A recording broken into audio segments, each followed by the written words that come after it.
Mañanas en Libertad, con Luis del Pino.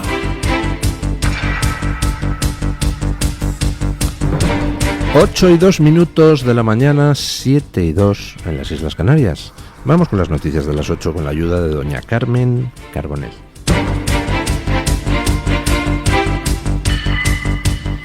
Actualizamos la información a esta hora de la mañana hablándoles del caso Koldo. Según publica El Confidencial, el gobierno de Francina Armengol en Baleares avaló a la empresa de la trama de mascarillas después de que incumpliera el contrato y trajese material que no servía para los sanitarios. La propia Francina Armengol dio a Koldo García el móvil de su consejera tan solo 5 días después de avalar las mascarillas fake.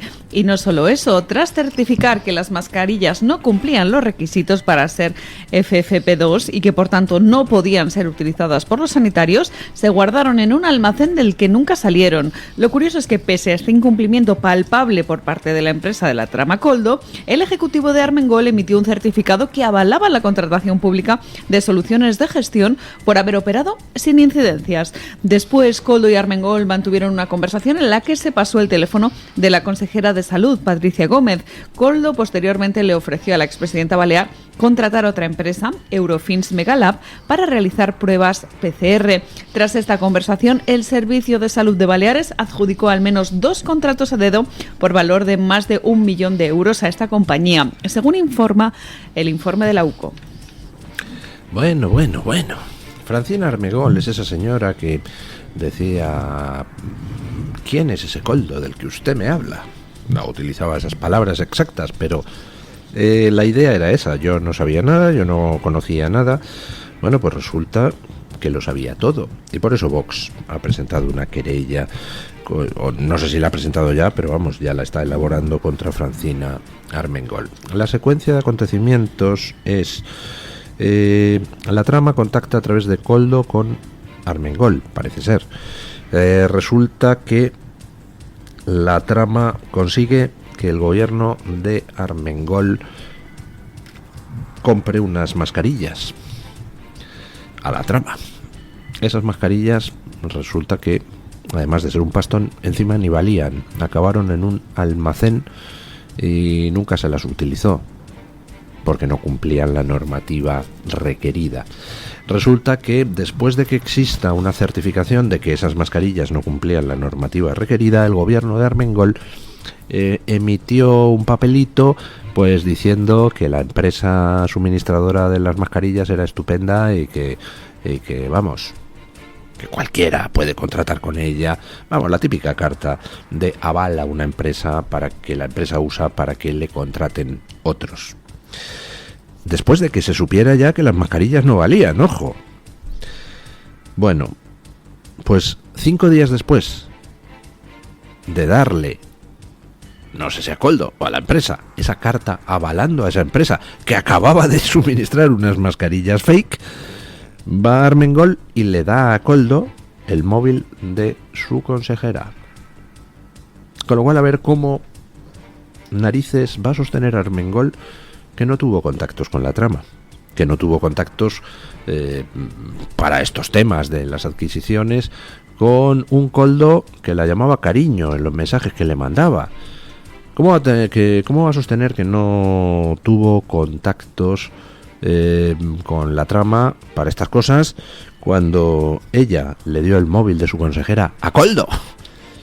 Lo tiene un poquitito difícil Armengol.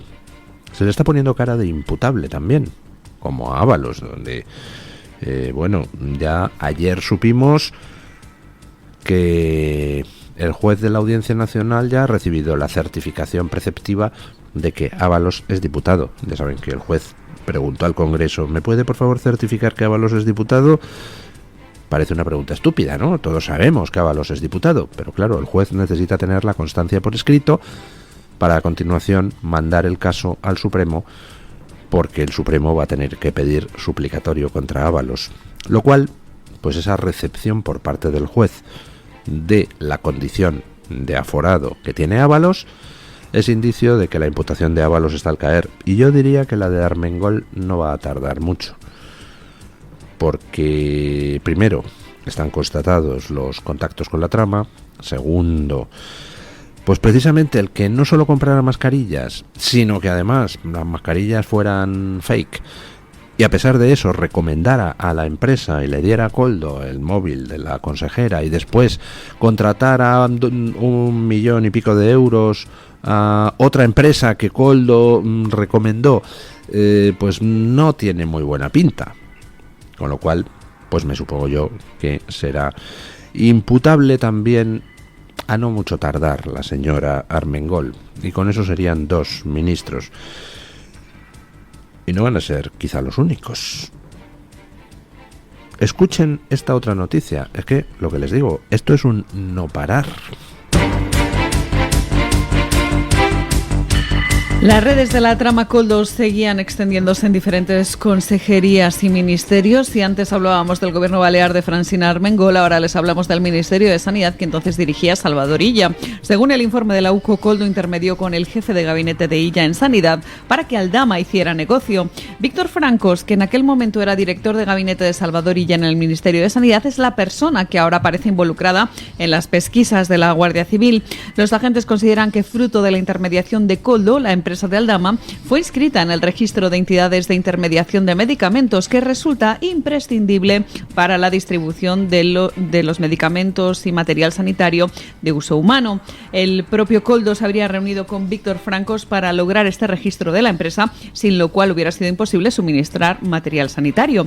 Para los agentes que investigan el caso Koldo, se trata de un ejercicio de la influencia directa de Koldo en favor de Aldama, esta vez empleando a sus contactos del más alto nivel en el Ministerio de Sanidad. Bueno, ya tenemos otro ministerio que aparece pringao por partida doble. Sabemos que hay ministerios que compraron las mascarillas de la trama.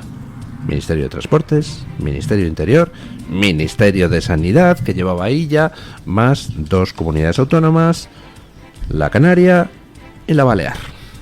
Más organismos autónomos, dependientes del Ministerio de Transporte, etcétera. Esos son los que su participación en el asunto fue comprar, darle pasta a la trama para que la trama suministrara mascarillas. Y por otro lado, tenemos otros que hacían otras cositas, que era facilitar. Por ejemplo, todo el rollo de la venta de los hidrocarburos no hubiera sido posible si alguien en el Ministerio de Industria no hubiera tramitado las licencias para comercialización de hidrocarburos a las empresas que se dedicaban a estafar a Hacienda con el tema. Obviamente, pues hombre, alguien tendrá que explicar por qué se dieron esas licencias, ¿verdad? Pues en este caso concreto tenemos exactamente lo mismo, pero a otro nivel.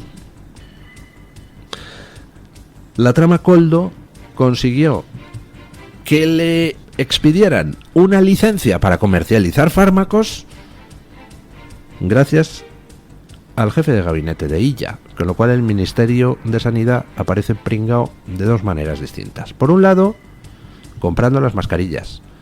Por otro lado, concediendo una licencia de fármacos a la trama, es decir, aparece como comprador y como facilitador. La facilitación es lo mismo que con las licencias de hidrocarburos. Y bueno, pues me supongo yo que algún juez le preguntará al que era jefe de gabinete de Illa por este tema. Y al propio Illa, ¿no? Habrá que preguntarle. Pero ojo, que lo de sanidad no acaba ahí, porque tenemos, por un lado, compró mascarillas de la trama de Aldama, por otro lado, le facilitó una licencia de fármacos, de comercialización de fármacos a una empresa de la trama.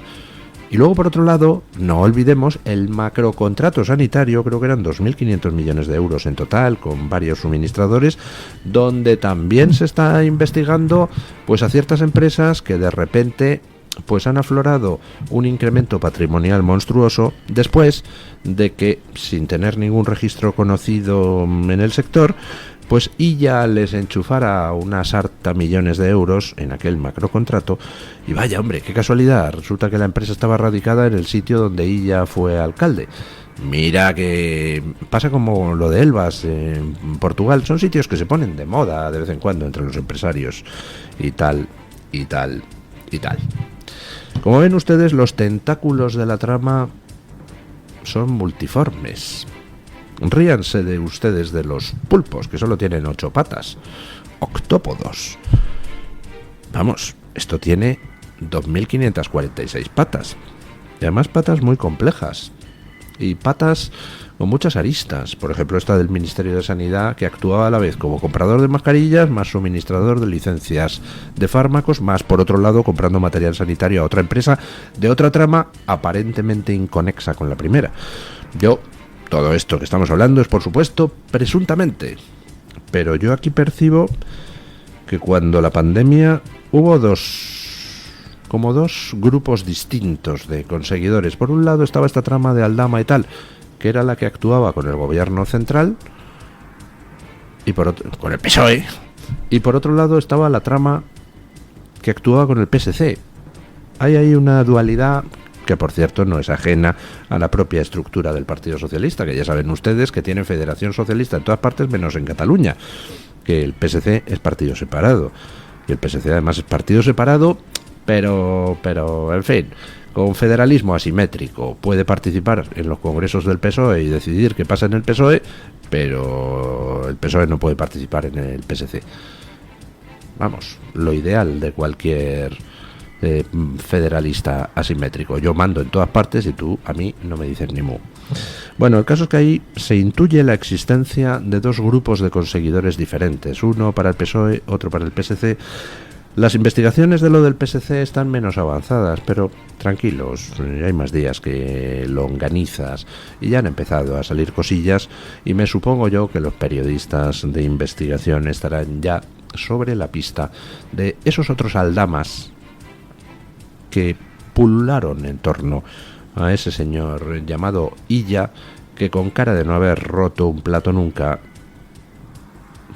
pues en fin, no es presuntamente la persona más recomendable del mundo. Como no es el más recomendable del mundo, Pablo Iglesias, ¡hombre! Que le va a tener que soltar 12.000 pavos a Inda, que estaba ayer alegre como unas castañuelas. Escuchen. Pablo Iglesias tendrá que pagar 12.000 euros a OK Diario por la demanda que han perdido en el Tribunal Supremo para tratar de amordazar al director de ese periódico, a Eduardo Inda, que denunció públicamente que las dictaduras de Irán y Venezuela le financiaron. El fallo judicial también obliga al pago de las costas por presentar un recurso que ha sido completamente desestimado y avala que, como decían los jueces de primera y de segunda instancia, hay base fáctica para afirmar que a Iglesias y a Podemos les financiaron desde Caracas y Teherán, o lo que es lo mismo, desde la República Bolivariana de Venezuela y la República Islámica de Irán. Hombre, es que la cosa tiene su guasa. Oiga, vamos a ver. Resulta que hay un partido, Podemos, que surge teniendo una semilla inicial en una fundación llamada CEPS, que fue financiada con dinero venezolano del régimen torturador y criminal. Además, está constatado que Monedero, estando en Podemos, recibió $425.000 del gobierno venezolano. Es decir, la aportación de dinero por parte de la dictadura torturadora y criminal al entorno de Podemos está más que constatada. La aportación de Irán, hombre, está constatado que Pablo Iglesias presentaba un programa de televisión en la televisión pública, en un canal de la televisión pública iraní. ¿Le parece a usted poca aportación? Bueno, pues estando constatado todo eso, de lo que informó OK Diario, y dijo que por tanto Podemos se financiaba de dos dictaduras asquerosas como Irán y Venezuela, pues va a Pablo Iglesias y le presenta una demanda a OK Diario y la pierde. Y va a Pablo Iglesias y recurre la resolución, pasa a segunda instancia y lo pierde. Y va a Pablo Iglesias y recurre al Supremo, y el Supremo ha dicho, en fin, hay datos más que suficientes para afirmar lo que afirmaba OK Diario. Por tanto, OK Diario no ha vulnerado el derecho al honor de nadie, se está limitando a informar de cosas que, en fin, más presunción de verosimilitud que eso, pues yo creo que nada. Y además te condenamos, Pablo Iglesias, a pagarle las costas judiciales a OK Diario. Así que Pablo Iglesias le va a tener que soltar 12.000 pavos a Eduardo Inda. con lo cual las carcajadas de Inda ayer se escuchaban por todo Madrid. Entren en OK Diario y vean la información respecto a este tema que el diario trae. Ese tipo de recursos no tiene ningún sentido. O sea, yo entiendo que a lo mejor en otro tipo de informaciones pues un Pablo Iglesias pueda recurrir el archivo de una denuncia porque las cosas son así un poco menos claras, pero en esto, oiga, no me fastidie. Es que decir que se ha financiado usted de Venezuela y de Irán, o sea, pues como decir que todos los días sale el sol. Hace falta tener los cuadrados para recurrir eso. Bueno, pues al menos en este caso la justicia impone el pago de las costas, lo cual pues es una herramienta disuasoria muy razonable. Si uno hace recursos que son un tanto temerarios, pues al menos que pague las costas que la otra parte le supone el asunto, ¿no les parece? Bueno, y vamos con un asunto peliagudo, el tema de Ucrania. Escuchen esta información. Les hablamos ahora de la invasión rusa de Ucrania. El gobierno de Zelensky está considerando ceder parte de su territorio para poner fin a la guerra con Rusia. Actualmente más del 20% del territorio de Ucrania se encuentra bajo ocupación del ejército ruso, por lo que supondría renunciar a su objetivo de restaurar la integridad territorial. Según publica el diario alemán Der Spiegel, existe cierta tensión en el ejecutivo ucraniano, que se encuentra dividido entre quienes apuestan por la cesión a Rusia, como ocurrió con la península de Crimea a cambio de la paz, y quienes quieren recuperar todo el terreno invadido por Rusia. Entre los motivos que esgrimen para apostar por la cesión del terreno está la incertidumbre en las elecciones presidenciales norteamericanas, porque consideran que la nueva administración que surja tras los comicios podría apostar por la salida de las tropas estadounidenses, lo que recrudecería el conflicto. Bueno, el tema de Ucrania. Olvidémonos de los aspectos prácticos y vamos a los aspectos morales. ¿Qué tendría que pasar en Ucrania?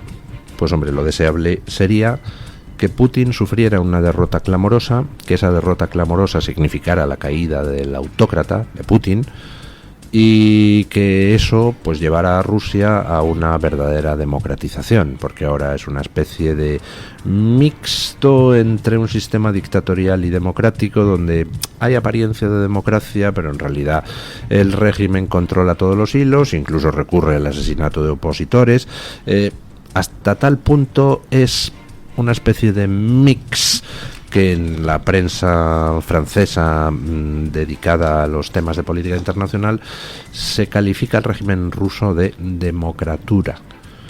No es una democracia, no es una dictadura, es una mezcla entre las dos cosas y realmente no se puede calificar a Putin de gobernante democrático. Es un dictador, pero que trata de conservar ciertas apariencias. Y efectivamente, pues hay elecciones, en fin, muy truchas, pero hay elecciones. Bueno, lo ideal sería eso, que Ucrania ganara por goleada, expulsara hasta el último ruso de su territorio y consiguiera eso, que Putin cayera y Rusia pasara a ser una verdadera democracia. Eso sería lo que moralmente debería pasar. Ahora vamos a lo práctico. ¿Cuál es la situación? Pues la situación, y siento mucho decirlo si a alguien le molesta esto, pero esa es la situación. La situación es que Ucrania tiene esta guerra perdida. Y tiene esta guerra perdida por una sencilla razón. Porque Putin es un canalla y Zelensky no lo es. Porque Rusia es una semidictadura, si no dictadura completa, y Ucrania no lo es. Porque a Putin le importa un bledo su población y puede hacer lo que le dé la gana, y Zelensky ni le importa un bledo su población, sino que su población le preocupa, ni puede hacer lo que le dé la gana. ¿En qué se traduce eso sobre el terreno? Pues muy fácil. Putin tiene material para la picadora de carne todo el que quiera. Putin puede mandar allí al frente ucraniano rusos a morir y eso no le supone un coste. O no le supone un coste apreciable. Porque es un dictador y es un canalla y le importan 3 bledos los rusos que mueran en el frente y le importa 3 bledos las posibles reacciones ante la opinión pública porque la tiene suficientemente controlada y mediatizada. Zelensky no se puede permitir eso. Para empezar, Ucrania tiene mucha menos población que Rusia. Eso lo primero, con lo cual tiene menos gente para una picadora de carne. Segundo, Zelensky no tiene vocación de mandar ucranianos al matadero por mandarlos. Zelensky lo que quiere es que Ucrania sea libre. Pero lo de que mueran ucranianos, hombre, le importa. Yo entiendo que cada ucraniano muerto le duele a Zelensky. Tercero, Zelensky no tiene el control absoluto de la opinión pública ucraniana. Con lo cual, las muertes en el campo de batalla, pues tienen su efecto. ¿Qué está pasando en Ucrania desde hace muchísimos meses? Y ya sé que es impopular decirlo, pero lo siento, es lo que está pasando. Lo que está pasando es que en Ucrania los rusos están desde hace meses avanzando poquito a poquito. En el sur y en el este. Y a lo mejor te avanzan 10 metros en un día, y otro día toman las afueras de no sé qué pueblillo, y otro día se aproximan a no sé qué nudo de comunicaciones. Y están avanzando poquito a poquito, porque Putin tiene material para la picadora de carne y Ucrania no. Y en el frente sur, aunque no se informe de ello en los medios, y en el frente este, resulta que, por ejemplo, las deserciones son cada vez más habituales entre el ejército ucraniano, y el ejército ucraniano tiene problemas para encontrar reclutas que reemplacen a heridos y a muertos. Y eso es así. ¿Debemos armar a Ucrania? Pues mientras Ucrania quiera resistir, bien. Claro que sí, démosle todas las armas. Pero de nada sirve tener 3.000 aviones si tienes 3 soldados. Porque para empezar habría 27 aviones que no puedes pilotar. Antes o después, salvo que haya intervención occidental, y ahí la pregunta que nos tenemos que hacer es: ¿estamos dispuestos a declarar la guerra a Rusia? ¿Sí o no? Si es que sí, adelante con los faroles. Si es que no, pues entonces no le podemos pedir a los ucranianos que resistan indefinidamente, porque no tienen material para la picadora de carne. Con lo cual, ¿qué está pasando? Porque Zelensky ya es la segunda vez que lanza este tipo de mensajes. Ya salió hace un par de semanas las primeras insinuaciones, y ahora Zelensky vuelve a hacer esta filtración, que supongo que vendrá de él mismo, de la que habla Die Spiegel. Y por supuesto que es durísimo eso. O sea, reconocer es que no puedo seguir resistiendo indefinidamente, pues es lo peor que puede hacer un gobernante ante su pueblo, y será durísimo. Pero ¿cuáles son las alternativas? ¿Hacerlo ahora o hacerlo dentro de 8 meses? ¿O dentro de un año? ¿Y dentro de 8 meses y un año Ucrania habrá logrado reconquistar terreno? Ni medio kilómetro. Dentro de un año lo que va a pasar es que Rusia habrá avanzado otro poquito. A lo mejor 10 metros, a lo mejor 100, a lo mejor 10 kilómetros. Pero habrá seguido avanzando. Porque la picadora de carne es gratis para Putin, para Zelensky no. ¿Qué está pasando además?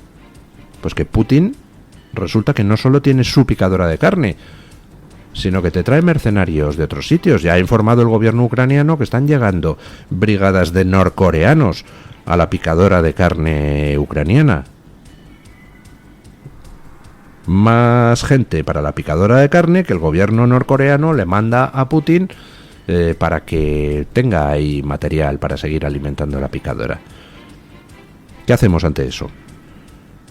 Pues solo hay una solución. ¿Mandamos carne europea a la picadora de carne para equilibrar la balanza del lado ucraniano? Pues hagámoslo. Pero si no lo hacemos, lo que no podemos es pedirle a Ucrania que resista indefinidamente.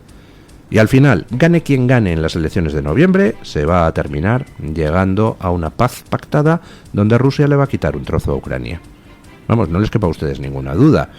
Probablemente si gana Trump será antes, y si no gana Trump, pues el acuerdo será después, pero en cualquier caso habrá acuerdo, porque es que no hay solución.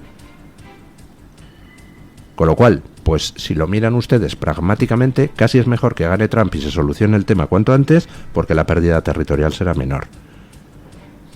Y ya sé que lo que estoy diciendo, pues a mucha gente a lo mejor le supone un jarro de agua fría, pues lo siento. Pero es lo que hay, y nadie lo dice, pero alguien tendrá que decirlo. Si a mí me dicen, oiga, vamos con todas, con Ucrania, para acabar con Putin, pues adelante. Pero eso de querer disputar desde aquí la guerra contra Rusia hasta la última gota de sangre de los ucranianos, pues tiene un problema, que es que a los ucranianos se les acaba la sangre. Bueno, vamos con don Santiago Hospital para que nos cuente qué trae hoy Voz Media en portada. Buenos días, don Santiago. Muy buen miércoles, don Luis, para usted, para el equipo y para todos los oyentes. En Voz les contamos hoy que en Estados Unidos, en los últimos 4 años, se triplicaron los niveles de trabajo forzados y de tráfico sexual infantil. Este incremento, que explicamos en nuestra web, se debe en gran parte al ingreso de bandas criminales por la frontera sur. Pandillas como el Tren de Aragua o los cárteles mexicanos atraen con mentiras y amenazas a niños y mujeres en Hispanoamérica, traficándolos hacia Estados Unidos. Y yéndonos más al norte, a la capital estadounidense, a Washington, les contamos de la llegada de 2 pandas gigantes chinos, King Bao y King Baoli. China cedió a la pareja por 10 años como parte de lo que se conoce como pandaplomacia, una estrategia del gobierno chino que consiste en enviar osos panda a otros países para mostrar buena voluntad. En otras noticias les describimos hoy el plan de Google para construir reactores nucleares en suelo estadounidense. El proyecto, sin precedentes, busca satisfacer la creciente demanda de electricidad que la compañía necesita para alimentar sus operaciones en áreas como la inteligencia artificial. Google, que ha estado invirtiendo en energías renovables desde 2010, ahora busca aplicar su influencia en la industria nuclear. ¿Para qué? Para reducir costos y asegurar una fuente de energía constante para sus operaciones tecnológicas. Antes de despedirme, don Luis, os recuerdo que a 20 días de las elecciones presidenciales en Estados Unidos, podrán encontrar en nuestra web y en nuestras redes sociales las últimas novedades y el mejor contenido de fondo.